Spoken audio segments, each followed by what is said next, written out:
ការគ្រប់គ្រងចាត់ចែងសាលាវាមិនស្រួលពេកទេប៉ុន្តែប្រសិនបើយើងមានចំណុចទាំងអស់នេះហើយរៀបចំវាបានល្អក៏ប្រសើរនោះដំណើរការសាលានឹងដំណើរការទៅដោយរលូនហើយនឹងមានប្រសិទ្ធភាពការងារខ្ពស់ទន្ទឹមនឹងនេះក៏វាអាចជួយកាត់បន្ថយនូវហានិភ័យផ្សេងៗផងដែរចំណុចទី1គឺរចនាសម្ព័ន្ធសាលាត្រូវរៀបចំរចនាសម្ព័ន្ធមួយច្បាស់លាស់និងរឹងមាំហើយរចនាសម្ព័ន្ធអាស្រ័យទៅលើប្រតិបត្តិការសាលាតូចឬក៏ធំឧទាហរណ៍ត្រូវមាននាយកសាលានាយករងឬក៏អ្នកសម្របសម្រួលកម្មវិធីសិក្សាទាំងថ្នាក់ជាតិនិងភាសាបរទេសហើយនឹងប្រធានផ្នែកនីមួយៗអាស្រ័យទៅលើប្រតិបត្តិការរបស់សាលាតើត្រូវមានផ្នែកណាខ្លះអញ្ចឹងត្រូវមានការបែងចែកត្រឹមត្រូវប្រកបវិជ្ជាច្បាស់លាស់មួយហើយទន្ទឹមនឹងក៏ត្រូវមាន line ឲ្យ report ត្រឹមត្រូវតើនៅក្នុងផ្នែកនីមួយៗអ្នកណាត្រូវរបាយការណ៍ទៅអ្នកណាហើយពីផ្នែកមួយទៅកាន់ផ្នែកមួយត្រូវរបាយការណ៍យ៉ាងដូចម្ដេចអញ្ចឹងគឺត្រូវតែមានភាពប្រកបវិជ្ជានិងច្បាស់លាស់ដើម្បីផ្ដល់ភាពងាយស្រួលដល់បុគ្គលិកគ្រប់ផ្នែកនៅក្នុងការអនុវត្តការងារទី2គឺកាតព្វកិច្ចនិងទំនួលខុសត្រូវគ្រប់ផ្នែកនីមួយៗត្រូវមានកាតព្វកិច្ចនិងទំនួលខុសត្រូវរៀងៗខ្លួនតើផ្នែកគ្រូគាត់ត្រូវមានកាតព្វកិច្ចទូនទីធ្វើអីផ្នែករដ្ឋបាលផ្នែក HR ផ្នែកសន្តិសុខផ្នែកអនាម័យផ្នែកmaintenanceផ្នែកសេវាដឹកជញ្ជូនហើយនិងផ្នែកផ្សេងៗជាច្រើនទៀតតើគាត់មានកាតព្វកិច្ចត្រូវធ្វើអីគេ scope of ការងាររបស់ពួកគាត់នឹងយ៉ាងដូចម្ដេចក្រៅពីនេះគឺបុគ្គលិកនៅក្នុងផ្នែកនីមួយៗគាត់ត្រូវមានទូនទីជាក់លាក់ច្បាស់លាស់ហើយនឹងកាតព្វកិច្ចដែលគាត់ត្រូវធ្វើនៅក្នុងកម្រិតណាមានសិទ្ធិក្នុងការសម្រេចចិត្តប៉ុណ្ណាដើម្បីគាត់អាចអនុវត្តនិងដំណើរការងាររបស់គាត់ទៅដោយរលូននិងដោយមានប្រសិទ្ធភាពទី3គឺចរន្តការងារដែលភាសាអង់គ្លេសយើងហៅថា workflow ក៏ដូចជា SOP Standard Operating Procedure ត្រូវរៀបចំតាក់តែងជាលិលាអក្សរយើងអាចធ្វើប្រតិបត្តិការដោយនិយាយតែមាត់ទេអញ្ចឹងគឺយើងត្រូវមានការរៀបចំជាឯកសារនិងប្រកបវិជ្ជាច្បាស់លាស់ហើយពីមួយការងារទៅកាន់មួយការងារត្រូវបានចងក្រងច្បាស់លាស់សម្រាប់បុគ្គលិកគាត់អាចយកទៅអនុវត្តទោះបីជាមានការចរន្តចេញចូលរបស់បុគ្គលិកអាចកើតឡើងរៀងរាល់ថ្ងៃរៀងរាល់ខែឬក៏រៀងរាល់ឆ្នាំប៉ុន្តែអ្នកថ្មីមកគឺគាត់គ្រាន់តែមើលរបាយការណ៍មើលប្រតិបត្តិការមើល workflow ហ្នឹងគឺគាត់យល់គាត់ដឹងអាចធ្វើកិច្ចការងារនឹងបន្តបានដោយរលូនដោយអត់ពឹងផ្អែកទៅលើបុគ្គលណាម្នាក់ដែលគាត់ជាអ្នកសម្រេចចិត្តអ្នកធ្វើដោយពឹងផ្អែកទៅលើមាត់តែប៉ះសិនបើគាត់អត់នៅគឺធ្វើឲ្យចរន្តការងារហ្នឹងគឺវង្វេងហ្នឹងហើយពីមួយថ្ងៃទៅមួយថ្ងៃយើងអាចនឹងភ្លេច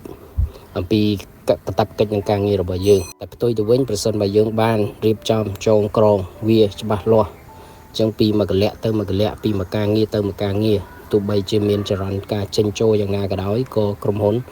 ឬក៏សាលាគឺនៅបន្តនិរន្តរភាពហើយនឹងការងារនឹងដោយរលូនដោយមានប្រសិទ្ធភាពហើយមិនមានបញ្ហាមានផលប៉ះពាល់អ្វីទាំងអស់ចំណុចទី4គឺពាក់ព័ន្ធជាមួយនឹងគោលការណ៍ច្បាប់ឬក៏បទបញ្ជាផ្ទៃក្នុងរបស់សាលាអញ្ចឹងយើងត្រូវមានការរៀបចំគោលការណ៍ច្បាស់លាស់ហើយបែងចែកឲ្យបានត្រឹមត្រូវគោលការណ៍សម្រាប់លោកគ្រូអ្នកគ្រូគោលការណ៍សម្រាប់បុគ្គលិកទូទៅគោលការណ៍សម្រាប់សិស្សានុសិស្សនៅក្នុងស្ថាប័ននីមួយៗរមែងមានគោលការណ៍ជាច្រើនដូច្នេះគឺគោលការណ៍នីមួយៗត្រូវរៀបចំឲ្យមានភាពច្បាស់លាស់និងប្រកបបញ្ជាហើយត្រូវធ្វើការផ្សព្វផ្សាយឲ្យបានទូលំទូលាយក៏ដូចជាយកទៅបណ្ដុះបណ្ដាលបុគ្គលិកក៏ដូចជាលោកគ្រូនិងសិស្សានុសិស្សឲ្យបានយល់បានស៊ីជម្រៅ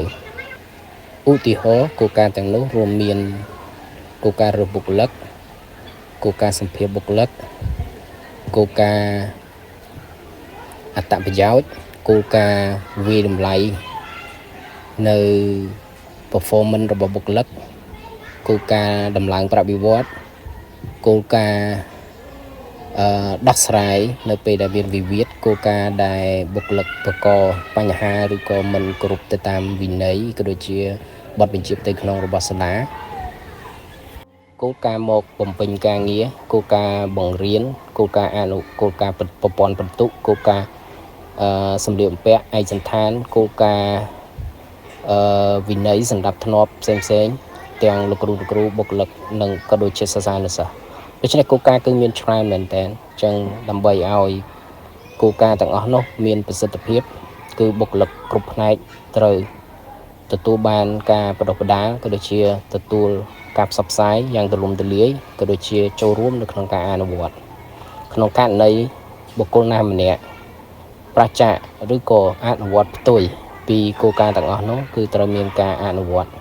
ទៅតាមដំណាក់កាលដែលបានចែងនៅក្នុងក្រុមហ៊ុនឬក៏នៅក្នុងសាលាឲ្យបានល្អមានប្រសិទ្ធភាពអញ្ចឹងគឺទាំងអស់ហ្នឹងហើយគឺសុទ្ធតែជាចំណុចសំខាន់ដែលយើងធ្វើឲ្យប្រតិបត្តិការរបស់សាលាគឺដំណើរការទៅដោយរលូនហើយទាំងអស់នេះគឺយើងអាចធ្វើឲ្យនិយាយតែមាត់ទេគឺយើងត្រូវមានជាឯកសារមានជាឯកសារមានជាគោលការណ៍ដែលបានសរសេរជាបានចែងបានសរសេរណាជាគោលការណ៍ជា written form ដើម្បីមានភាពងាយស្រួលសម្រាប់បុគ្គលិកគ្រប់ផ្នែកទាំងថ្នាក់ក្រោមរហូតដល់ថ្នាក់លើងាយស្រួលនៅក្នុងការអនុវត្តហើយមានរបាយការណ៍ត្រឹមត្រូវជាក់លាក់ដើម្បីងាយស្រួលនៅក្នុងការធ្វើការសម្រេចចិត្តនិងការវាយតម្លៃទៅលើ performance ក៏ដូចជាទៅលើប្រតិបត្តិការសាលាទាំងមូលដូច្នេះសាលានីមួយៗគាត់សុទ្ធតែមានហើយបាទទម្រង់ឯកសារផ្សេងដែលគាត់ប្រើប្រាស់សម្រាប់ប្រតិបត្តិការរបស់ពួកគាត់ធ្វើម៉េចដើម្បីឲ្យដំណើរការទៅរលូននិងមានប្រសិទ្ធភាពសម្រាប់សាលាមួយចំនួនដែលមានប្រតិបត្តិការធំឬក៏សាលាស្តង់ដារគឺគាត់មានប្រើជា hard copy និងជា soft copy hard copy គាត់មានទាំងឯកសារនឹងផងមានទាំង soft copy គាត់ប្រើតាមរយៈ school management system ដែលផ្ដល់ភាពងាយស្រួលច្រើននៅក្នុងការគ្រប់គ្រងនៅក្នុងការចាត់ចែងតែសាលាមួយចំនួនទៀតគឺគាត់ប្រតិបត្តិការគាត់នៅតូចគាត់អត់ទាន់មានលទ្ធភាពទៅប្រើដល់ school management system ទេអញ្ចឹងគឺគាត់នៅប្រើជា hard copy អញ្ចឹង hard copy គាត់ត្រូវចំណាយពេលវេលានៅក្នុងការរៀបចំនឹងឲ្យមានបុគ្គលិកតាមផ្នែកនីមួយៗគាត់រៀបទៅតាមតម្រូវការងារជាក់ស្ដែងរបស់គាត់អញ្ចឹងរបស់ខ្លះគឺគាត់រៀបទៅតាមអ្វីដែលគាត់យល់ឃើញឬក៏គាត់ធ្លាប់ដឹងគាត់ធ្លាប់ឮអីចឹងទៅអញ្ចឹងការរៀបចំវាអាចត្រូវតាមស្តង់ដារហើយខ្លះទៅក៏វាអាចចាក់ឆ្ងាយពីស្តង់ដារមួយចំនួនចង់ជម្រាបជូនដល់លោកស្រីផងដែរថាខាង JC Cambodia ក៏មាននៅ management និង academic toolkit ដែលជា template រៀបចំគ្រប់ទម្រង់ឯកសារទាំងអស់ក៏ដូចជារបាយការណ៍ផ្សេងៗនៅក្នុងហ្នឹងគ្រប់ផ្នែកបាទមានទាំងរដ្ឋបាល HR finance ហើយនិង academic ក៏ដូចជាមានផ្សេងច្រើនទៀតរួមបញ្ចូលទាំងកិច្ចសន្យាការងារហើយនិង SOP មួយចំនួននៅក្នុងប្រតិបត្តិការសាលាអញ្ចឹងគឺមានភាពងាយស្រួលមែនទែនសម្រាប់លោកស្រីដែលជាម្ចាស់អាជីវកម្មឬក៏គណៈគ្រប់គ្រងសាលាគាត់អាចពិចារណានៅក្នុងការជាវយកមកប្រើប្រាស់នៅក្នុងប្រតិបត្តិការសាលារបស់ពួកគាត់ដើម្បីឲ្យប្រតិបត្តិការហ្នឹងគឺដំណើរការទៅដោយរលូនហើយមានប្រសិទ្ធភាពទន្ទឹមនឹងគឺអាចកាត់បន្ថយនៅហានិភ័យផ្សេងៗដែលវាអាចកើតឡើងជាយថាហេតុណាមួយហើយការចំណាយគឺតិចមែនតើហ្នឹងហើយតិចបើសិនបើយើងប្រៀបធៀបបាទបើសិនបើយើងមិនទាំងអស់ហ្នឹងមិនមែនមានន័យថាគាត់អត់អាចធ្វើបានទេគឺគាត់អាចធ្វើបានប៉ុន្តែអាចនឹងចំណាយពេលវេលាហើយបុគ្គលិកយ៉ាងហោចណាស់ក៏គាត់មានតួនាទីធ្វើ supervisor ដែរនៅក្នុងការធ្វើហើយវាត្រូវការពេលវេលាហើយសម័យមើល supervisor ប្រតិវត្តប្រមាណដែលជាទូទៅហើយក៏ត្រូវការពេលប្រហែលខែដើម្បីធ្វើកិច្ចការងារហ្នឹងហើយ supervisor នៅក្នុងផ្នែកមួយគាត់អាចនឹងធ្វើតែទៅលើកិច្ចការងារនៅក្នុងផ្នែកផងគាត់ហ្នឹងឯងអញ្ចឹងដើម្បីឲ្យយើងមានគ្រប់ទម្រង់ឯកសារទាំងអស់គ្រប់ផ្នែកយើងត្រូវការបុគ្គលិកផ្នែកច្រើននិងពេលវេលាច្រើននៅក្នុងការធ្វើតែនេះយើងមានសឹងគ្រប់ផ្នែកទាំងអស់ហើយហ្នឹងហើយចំណាយតិចទេតែ$136ទេមកដល់ពេលនេះគឺ special មែនតើសម្រាប់លោកស្រីម្ចាស់ជីវកម្មក៏ដូចជាគណៈគ្រប់គ្រងសាលាគាត់អាចពិចារណាចំណាយទៅលើហ្នឹងហើយគាត់នឹងទទួលបាននៅទម្រង់ឯកសារទាំងអស់ហ្នឹងវាមិនត្រឹមតែជាទម្រង់ឯកសារតែវាជា system វាជាប្រព័ន្ធហើយក៏មានព័ត៌មាននៅក្នុងនឹងបន្ថែមដែលគាត់អាចស្វែងយល់សិក្សាហើយនឹងគាត់អាចយកទៅពិនិត្យពិចារណាតើក៏បីគួរអាប់ដេតនៅប្រព័ន្ធការគ្រប់គ្រងរបស់គាត់នៅក្នុងស្ថាប័នរបស់គាត់ផងដែរសម្រាប់ព័ត៌មានលម្អិតគឺគាត់អាចសាកសួរព័ត៌មានបន្ថែមបានដើម្បីស្វែងយល់ដើម្បី